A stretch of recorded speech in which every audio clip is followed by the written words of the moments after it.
Bon, elle est belle cette histoire parce qu'on a rarement vu une série se faire sortir aussi vite de l'antenne.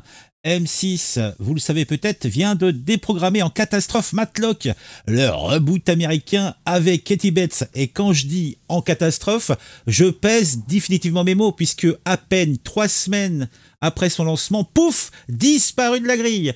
Alors, attention, aux États-Unis, cette série, c'est un carton, somme toute plutôt sympa. Plus de 22 millions de spectateurs multiplateformes au premier mois. Classé numéro 1 des nouvelles séries de l'automne 2024 sur le grand médium CBS. Tellement que la chaîne a commandé une saison 2 après seulement 2 épisodes diffusés. Et Katie Bates, même à 77 ans, elle bouffe encore du poney.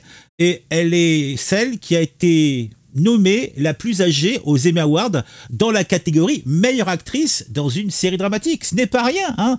Pas mal pour une mamie quand même. Mais bon, en France, en tout cas, Matlock ne fait pas son trou. C'est comme ça.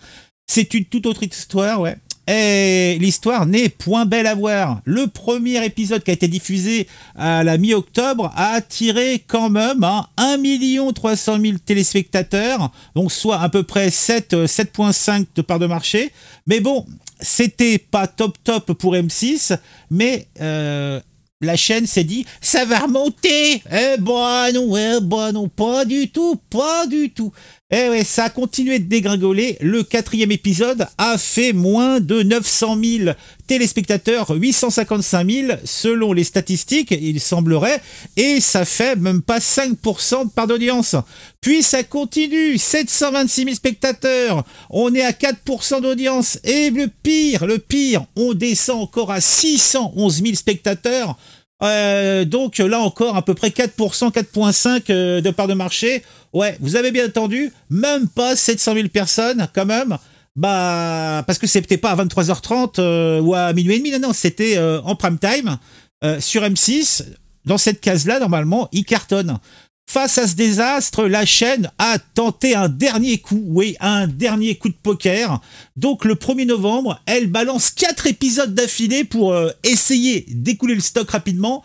Bon, le résultat était attendu et il n'a point failli à ce qu'il proposait. Le premier épisode a fait 749 000 téléspectateurs, même pas 4%, 3,8 des parts d'audience. Le second, 607 000, 3,4 d'audience. Et ça, un samedi soir. Hein. C'est une des cases les plus fortes d'M6. Et voilà, donc c'était une catastrophe. Pour vous donner une petite idée du carnage, M6 est passé derrière TF1, France 2, France 3 et même France 5. Et la chaîne, donc M6, ne devance que de très peu Arte. C'est pour vous dire. C'est un truc de fou.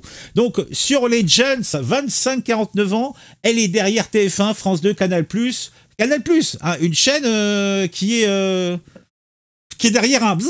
Non, voilà. Pour M6, la chaîne qui est censée être encore une chaîne jeune, c'est la honte totale. Donc, dans un communiqué de presse publié en début novembre, donc M6 parle pudiquement d'une réorganisation de ses soirées. Hein, donc, pour cette mi-novembre, traduction, ils ont viré tout et ils ont remplacé en urgence. La chaîne annonce même une décote moyenne de 45% sur les 2 dernières soirées par rapport aux 4 semaines précédentes. Voilà. Bon, alors, qu'est-ce qui va venir sauver les meubles? Eh ben, vous l'avez deviné, c'est Philippe Etchebest et Cauchemar en cuisine qui a été ressorti, hein. Oui, M6 ressort les rediffusions de son émission phare pour sauver, en tout cas tenter de sauver sa case du samedi soir. Parce que entre une série américaine primée aux Emmy et un chef qui engueule les restaurateurs au bord de la faillite, le public français a tranché, il préfère Etchebest. Et on le comprend, au moins on se marre. Parce que bon, en fait, Matlock, c'est super, système d'avocat américain, mais sans le côté rigolo, tu vois. Donc c'est chiant, en fait, Matlock, et c'est chiant, faut dire ce qui est, quoi. Bon, pour pas tout gâcher, M6 a quand même diffusé les derniers épisodes achetés lors d'une nuit de Matlock. C'était le 8 novembre. Donc jusqu'au cœur de la nuit, de 21h jusqu'au cœur de la nuit, ils ont liquidé leurs épisodes et comme ça finit le stock. Bon, et bon, je crois que j'ai à peu près tout dit. Hein. En tout cas, bon, ce qui est ironique dans cette histoire, c'est que Katie Bates incarne dans cette série Madeleine Matlock, une avocate à la retraite qui réintègre un prestigieux cabinet en jouant sur son image de petite vieille inoffensive, alors qu'en réalité, c'est une stratège redoutable. Eh bien, en France, le masque n'a pas pris, la petite vieille n'a séduit personne, on en trouve trop à la supérette du coin, voilà. Bref, voilà, donc des fois, t'as des séries qui cartonnent outre-Atlantique, donc je vous l'ai dit, avec plus de 8 millions de spectateurs pour son lancement, en France, bon bah après ça n'a pas fonctionné, la soupe n'a pas prise, ou la colle n'a pas pris, je ne sais pas, et elle se fait éjecter de l'antenne française en moins d'un mois. Donc M6 va retourner à ses valeurs sûres, et Katie Bates peut ranger sa d'avocate. En France, on préfère visiblement Cauchemar en cuisine, et je peux pas donner tort aux spectateurs. Bon bah dites-moi en commentaire ce que vous pensez de tout ça. Moi ça m'a bien fait sourire cette histoire.